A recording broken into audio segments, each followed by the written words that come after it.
যুক্তরাষ্ট্রের সামরিক স্থাপনাগুলোতে ইতিহাসের সবচেয়ে বড় এবং ধ্বংসাত্মক ব্যালিস্টিক ক্ষেপণাস্ত্র ও ড্রোন হামলা চালাচ্ছে। পুরো মধ্যপ্রাচ্য এখন এক জ্বলন্ত নরকে পরিণত হয়েছে এবং এই যুদ্ধের উত্তাপ সরাসরি তৃতীয় বিশ্বযুদ্ধের সূচনা করছে।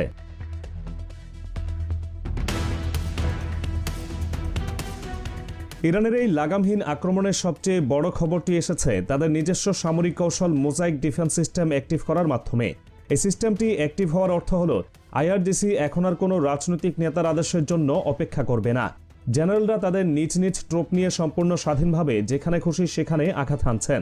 ইরানের পররাষ্ট্রমন্ত্রীর বক্তব্য এই মুহূর্তে চরম আতঙ্কের জন্ম দিয়েছে। তিনি বলেছেন, আইআরজিসিকে এখন পুরোপুরি ছেড়ে দেওয়া হয়েছে এবং পলিটিক্যাল লিডারশিপের কোনো নিয়ন্ত্রণ আর তাদের উপর নেই। ওমানে মার্কিন ঘাঁটিতে যে হামলা হয়েছে তার কোনো আনুষ্ঠানিক নির্দেশ ছিল না, বরং একজন অজ্ঞাত জেনারেল তার ট্রুপ দিয়ে স্বাধীনভাবে এই হামলা চালিয়েছেন। আইআরজিসি ঐতিহাসিকভাবে অত্যন্ত কট্টরপন্থী এবং এখন খামেনির মতো উদার চিন্তার নেতার অনুপস্থিতিতে তাদের হারানোর আর কিছু